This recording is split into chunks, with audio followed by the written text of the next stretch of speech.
దేవుని వాక్యము విందము. శ్రీ పీకా సుధాకర్ గారు ఆదికాండము 27వ అధ్యాయము 13 నుండి 26 వరకు చదవలసిందిగా మనవి చేయబడుచు ఉన్నారు. అందరికీ వందనాలు. ఈరోజు మొదటి వాక్య పఠనము ఆదికాండము 27వ అధ్యాయము 13 నుంచి 26 వచనాలు చదువుకుందాము. అయినను అతని తల్లి, నా కుమారుడా, ఆ శాపము నా మీదికి వచ్చునుగాక. నీవు నా మాట మాత్రము విని పోయి వాటిని నా యొద్దకు తీసుకొని రమ్మని చెప్పగా అతడు వెళ్ళి వాటిని తన తండ్రి యొద్దకు తీసుకొని వచ్చాను. అతని తల్లి అతని తండ్రికి ఇష్టమైన రుచిగల భోజ్యములను సిద్ధపరచెను. మరియు తన జ్యేష్ఠ కుమారుడగు ఏశావునకు సొగసైన వస్త్రములు ఇంట తన యొద్ద ఉండెను గనుక రిబ్కా వాటిని తీసి తన చిన్న కుమారుడగు యాకోబునకు తొడిగించి ఆ మేకపిల్లల చర్మములతో అతని చేతులను అతని మెడ మీద నునుపు భాగమును కప్పి తాను సిద్ధపరిచిన రుచిగల భోజ్యములను రొట్టెను తన కుమారుడగు యాకోబు చేతికియగా అతడు తన తండ్రి యొద్దకు వచ్చి నా తండ్రిని అని పిలువగా అతడు, ఏమి నా కుమారుడా, నీవెవనివని అడిగాను. అందుకు యాకోబు, నేను ఏశావు అను నీ జ్యేష్ఠ కుమారుడను. నీవు నాతో చెప్పిన ప్రకారము చేసియున్నాను. నీవు నన్ను దీవించుటకై దయచేసి లేచి కూర్చుండి నేను వేటాడి తెచ్చిన దానిని తినుమనెను. అప్పుడు ఇస్సాకు, నా కుమారుడా, ఇంత శీఘ్రముగా అది నీకెట్లు దొరికెనని అడుగగా అతడు, నీ దేవుడైన యెహోవా నా ఎదుటికి దానిని రప్పించుట చేతనే అని చెప్పాను. అప్పుడు ఇస్సాకు, నా కుమారుడా, నీవు ఏశావును నా కుమారుడు కావు, నేను నిన్ను తడవి చూచిదను, దగ్గరకు రమ్మని చెప్పాను. యాకోబు తన తండ్రి అయిన ఇస్సాకు దగ్గరకు వచ్చినప్పుడు అతడు అతని తడిమి చూచి, స్వరము యాకోబు స్వరముగాని చేతులు ఏశావు చేతులే అనెను. యాకోబు చేతులు అతని అన్న అయిన ఏశావు చేతుల వలె రోమము గలవైనందున ఇస్సాకు అతనిని గుర్తుపట్టలేక అతనిని దీవించి, ఏశావు అను నా కుమారుడవు నీవేనా అని అడుగగా యాకోబు, నేనే అనెను. అంతటా అతడు, అది నా యొద్దకు తెమ్ము, నేను నిన్ను దీవించినట్లు నా కుమారుడు వేటాడి తెచ్చినది తిందు అనెను. అతడు తెచ్చినప్పుడు అతడు తినెను. ద్రాక్షారసము తేగ అతడు త్రాగాను. తరువాత అతని తండ్రి అయిన ఇస్సాకు, నా కుమారుడా, దగ్గరకు వచ్చి నన్ను ముద్దు పెట్టుకోమని అతనితో చెప్పాను. దేవుడి పరిశుద్ధ వాక్యమును మన వినికిడిలో దీవించునుగాక. శ్రీమతి కమలామణి మణిబాబు గారు మత్తయి సువార్త 24వ అధ్యాయము 45వ వచనం నుండి 51వ వచనం వరకు వాక్యం చదవక ముందు వారి కుటుంబం దయచేసి ముందుకొచ్చి ప్రభువును స్తుతిస్తూ ఒక పాట పల్లవి 2 చరణాలు పాడాలని మనవి చేయబడుచు ఉన్నారు. హల్లెలూయా. దేవుని నామానికి వందనాలండి. మేమైతే గత 4 సంవత్సరాల క్రితమే పరిచయం అవ్వాలి, కానీ అవకాశం పోయింది. ఎందుకంటే బాబా రోజు చిన్నపిల్లడిగా ఉన్నప్పుడు ఏడుస్తున్నాడని అయ్యగారు పరిచయం చేసే సమయానికి మేము ఇంటికి వెళ్ళిపోయాం. అప్పుడు పోయిన అవకాశం మళ్ళీ 4 సంవత్సరాల తర్వాత ఇప్పుడు వచ్చిందనమాట. I'll call you faithful for the promises you kept and every need you met.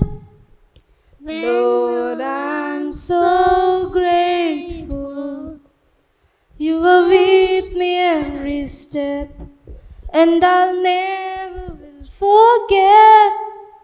When I think you how you bless me, how your hand is never let me go, never let me go. You have been so good to me, God, I can't believe how you love me. What a friend you have been, so good to me, Lord, I can't believe how you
అయ్యగారులు ఇద్దరికి నా వందనాలండి. కూడి వచ్చిన సంఘానికి అందరికీ నా వందనాలండి. దేవుడిచ్చిన చిన్న అవకాశాన్ని. మత్తయి సువార్త 24వ అధ్యాయం 45వ వచనం నుండి. యజమానుడు తన ఇంటి వారికి తగిన వేళ అన్నము పెట్టుటకు వారిపై ఉంచిన నమ్మకమైన వాడును బుద్ధిమంతుడైన వాడును దాసుడెవడు? యజమానుడు వచ్చినప్పుడు ఏ దాసుడు ఇలాగు చేయుచుండుట అతను కనుగొనునో ఆ దాసుడు ధన్యుడు. అతడు తన యావదాస్తి మీద వాని నుంచునని మీతో నిశ్చయముగా చెప్పుచున్నాను. అయితే దుష్టుడైన ఒక దాసుడు నా యజమానుడు ఆలస్యం చేయుచున్నాడని తన మనసులో అనుకొని తన తోటి ఆ దాసులను కొట్టుట మొదలుపెట్టి త్రాగుబోతులతో తినుచు త్రాగుచుండెను. ఆ దాసుడు కనిపెట్టని దినములలోనూ వాని కనుగొని గడియలోనూ వాని యజమానుడు వచ్చి వానిని నరికించి వేషధారులతో కూడా వానికి పాలు నియమించును. అక్కడ ఏడ్పును పండ్లు కొరుకుటయు ఉండును. దేవుడిచ్చిన వాక్యాన్ని దీవించుగాక. శ్రీమతి మంజూష గారు ఎఫెసీయులకు వ్రాయబడిన పత్రిక 6వ అధ్యాయము ప్రారంభం నుండి 9వ వచనం వరకు వ్రాయబడిన దేవుని వాక్యము చదవలసిందిగా మనవి చేయుచు ఉన్నాను. హల్లెలూయా, ప్రైజ్ ద లార్డ్. మొదటిగా దేవాది దేవునికి కోటాను కోట్ల స్తుతులు స్తోత్రములు. నాలాంటి అల్పురాలకు కూడా ఇంత గొప్ప భాగ్యము వాక్యం చదివే ధన్యత దయచేసినందుకు దేవాది దేవునికి వందనాలు, దైవజనులకు వందనాలు, అలాగే సంఘం అంతటికి కూడా వందనాలు. ఎఫెసీయులకు 6th చాప్టర్ 6వ అధ్యాయం 1 నుంచి 9 వరకు అండి. పిల్లలారా, ప్రభువునందు మీ తల్లిదండ్రులకు విధేయులై ఉండుడి, ఇది ధర్మమే. నీకు మేలు కలుగునట్లు నీ తండ్రిని తల్లిని సన్మానింపుము, అప్పుడు నీవు భూమి మీద దీర్ఘాయుష్మంతుడు వగుదవు. ఇది వాగ్దానముతో కూడిన ఆజ్ఞలలో మొదటిది. తండ్రులారా, మీ పిల్లలకు కోపము రేపక ప్రభువు యొక్క శిక్షలోను బోధలోను వారిని పెంచుడి. దాసులారా, యథార్థమైన హృదయం గలవారై భయముతోనూ వణుకుతోనూ క్రీస్తునకు వలె శరీర విషయమై మీ యజమానులైన వారికి విధేయులైండుడి. మనుష్యులను సంతోషపెట్టువారు చేయునట్లు కంటికి కనబడుటకే కాక క్రీస్తు దాసులమని ఎరిగి దేవుని చిత్తమును మనఃపూర్వకంగా జరిగించుచు మనుషులకు చేసినట్టు కాక ప్రభువునకు చేసినట్టే ఇష్టపూర్వకంగా సేవ చేయుడి. దాసుడైనను స్వతంత్రుడైనను మీలో ప్రతివాడును ఏ సత్కారము చేయునో దాని ఫలము ప్రభు వలన పొందునని మీరెరుగుదురు. యజమానులారా, మీకును వారికిని యజమానుడైన వాడు పరలోకమందున్నాడనియు ఆయనకు పక్షపాతం లేదనియు ఎరిగిన వారిని బెదిరించుట మాని ఆ ప్రకారమే వారి ఎడల ప్రవర్తించుడు. దేవుడు తన పరిశుద్ధ వాక్యం దీవించునుగాక. ఆమేన్. ప్రార్థన చేయుదము. దేవుని వాక్యం సెలవిస్తూ ఉన్నట్లు రాజుల కొరకును అధికారుల కొరకును నాయకుల కొరకును ప్రార్థన చేద్దాం. శ్రీమతి కృపా యాండ్రూస్ గారు స్త్రీల సమాజం సెక్రటరీగా నూతనంగా బాధ్యతలు చేపట్టిన సహోదరి ప్రార్థన చేయాలని మనవి చేయుచు ఉన్నాను. ప్రభు నామనికి స్తోత్రము. చేరువచ్చిన సంఘ బిడ్డలందరికీ వందనాలు. ప్రార్థన చేసుకుందాం. మమ్మల్ని అతిథులుగా ప్రేమించిన మా ప్రియ పరలోక తండ్రి, నీకే వందనాలు, స్తుతులు, స్తోత్రములు ప్రభా. అయోగ్యులము ఎన్నిక లేని వారమైనప్పటికీ ప్రభా, నీ ఉచితమైన కృపను బట్టి ప్రేమను బట్టి మమ్మల్ని అందరినీ సజీవ లెక్కలో ఉంచి నీ యొక్క విశ్రాంతి దినమునైనా నీ ఆలయంలో చేరుకొని నేను స్తుతించడానికి నేను గణపరచడానికి మాకు ఇచ్చిన గొప్ప ఆధిక్యతను బట్టి నీకు వెళ్ళలేని కృతజ్ఞతాస్తుతులు స్తోత్రములు చెల్లించుకొనిచున్నాం ప్రభా. ఇదిగోనైనా ఇప్పటి వరకు పాటల్లో మీరున్నారు, వాక్యంలో మీరున్నారు, మీకు వందనాలు స్తోత్రములు. నైనా దేశం కోసము రాష్ట్రం కోసం ప్రార్థించుచుండగా ప్రభా, నాయనా ఇప్పటి వరకు జరిగిన కార్యక్రమంలో మీరున్నారు ప్రభా. నాయనా అధికారులకు దయ పుట్టించండి ప్రభా. రాజుల కోసం, యాజకుల కోసం, ప్రధానుల కోసం ప్రార్థించున్నామని మీ వాక్యం సెలవిచ్చిన రీతిగా నాయనా మేము అధికారుల కోసం ప్రార్థన చేయుచున్నాం తండ్రి. యేసయ్యా, అన్నిటికీ సమాధానం ఇచ్చే సమాధానకర్తవు నీవు తండ్రి. నీకు అసాధ్యమైనది ఏదీ లేదు ప్రభా. శాసనములు మార్చే గొప్ప దేవుడు అయ్యా. నీకే వందనాలు, స్తుతులు స్తుతులు స్తోత్రములు తండ్రి. నీ దయలో, నీ కృపలో, నీ ప్రజలమైనట్టి మమ్మల్ని అందరినీ కాచి కాపాడి సంరక్షించమని పాదం బట్టి బ్రతిమాలు కొంచున్నాను ప్రభా.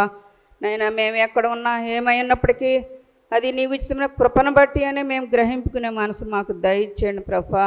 నైనా మా సంఘాల్లో కానీ మా గ్రామాల్లో కానీ నైనా ఎలాంటి అలజడులు లేకుండా ప్రభా సాతాన బంధకాలను లయపరచమని అడుగుతున్నాం తండ్రి. ప్రతి బిడ్డ కూడా ప్రభా సమాధాన హృదయం కలిగి వివేకముతో ప్రవర్తించడానికి జ్ఞానము దయచేయమని అడుగుతున్నాను ప్రభా. అలనాడు ప్రభా షడ్రక్ మేషక్ అబేద్నెగోలను శాసనమును బట్టి ప్రభా రాజాజ్ఞ పాటించలేదని అగ్నిగుండంలో వేసినప్పుడు వారిని సంరక్షించి నీ దూతను కూడా పంపి వారిని బయటకు తీసుకొచ్చిన మా గొప్ప తండ్రి నీకు వందనాలు, స్తోత్రములు స్తోత్రములు స్తోత్రములు ప్రభా. దానియేలు సింహాల బోన్లు వేసినప్పుడు ప్రభా మీరు కాపుగా ఉండి ప్రభా సింహాలు నోరులు మూయించిన తండ్రివి మా సంఘాల్లో ప్రభా, మా రాష్ట్రంలో ప్రభా మీరే మాకు సహాయంగా ఉండి నడిపించమని అడుగుతున్నాను తండ్రి. మా సంఘ బిడ్డలందరినీ పేరు పేరుని దీవించి ఆశ్రయించిన ప్రభా. సేవకులను ఇద్దరిని జ్ఞాపకం చేసుకొని వారి కుటుంబాన్ని జ్ఞాపకం చేసుకోండి. వారి పరిచర్య చేయొచ్చునుగా మా మధ్యన వారికి కావాల్సిన ఆరోగ్య బలములు దయచేయమని అడుగుతున్నాం తండ్రి. మా సంఘంలో ప్రతి బిడ్డకు కావాల్సిన ఆరోగ్య బలములు దయచే ప్రభా. ఎవరైతే అనారోగ్యంగా ఉన్నారో వారిని బట్టి స్వస్థపరచమని అడుగుతున్నాం తండ్రి. పరమ డాక్టర్ నీ పరమ ఇంజక్షన్ ఇచ్చి మొట్టండ ప్రభా. చాలామంది సంఘానికి రాలేక పెద్దలైనటు వారు గృహాల్లో ఉంటున్నారు ప్రభా. అటు నీ బిడ్డలను జ్ఞాపకం చేసుకుని వారికి మీరే సంపూర్ణ స్వస్థత, నెమ్మది, విడుదల అనుగ్రహించి ఆ బిడ్డలను కాపాడమని నీ చిత్తమైతే మరి ఒకసారి నీ సంఘంలోకి, నీ ఆలయంలోకి తీసుకుని రమ్మని అడుగుతున్నాం తండ్రి. అదేవిధంగా సంఘంలోని ప్రతి బిడ్డని జ్ఞాపకం చేసుకోండి. అయోగ్యురాలను, అల్పురాలను నా ప్రార్థనలకించి ప్రార్థనకు ప్రతిఫలం దయచేయమని నజరుడైన యేసు నామమును బట్టి అడిగి వేడుకొంచున్నాం తండ్రి. ఆమేన్. చిన్న బిడ్డ సుచరిత ప్రత్యేక పాట పాడాలని మనవి చేయబడుచున్నా.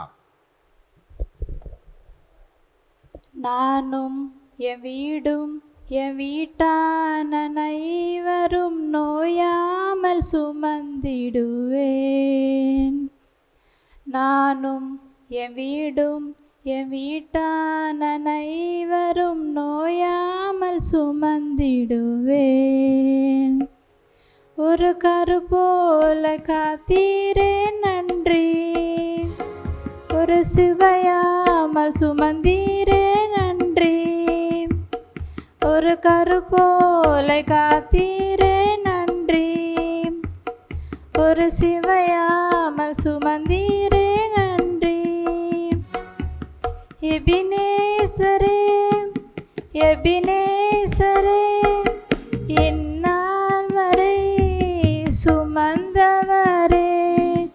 எபினேசரே எபினேசரே என்னிடைவாயிருந்தவரே. நன்றி நன்றி நன்றி. இதயத்தின் சுமந்தீரே நன்றி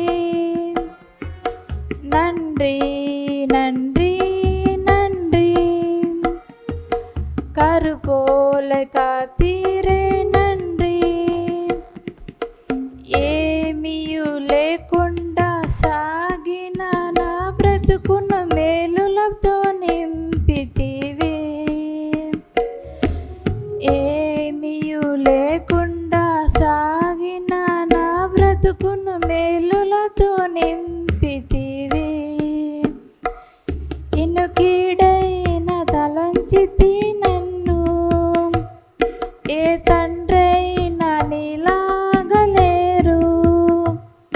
ఎనికీడైన తలంచని నీరు, ఏ తండ్రైనా నీలాగలేరు. ఎబినేసరే ఎబినేసరే ఇంతకాలం కాచితివే.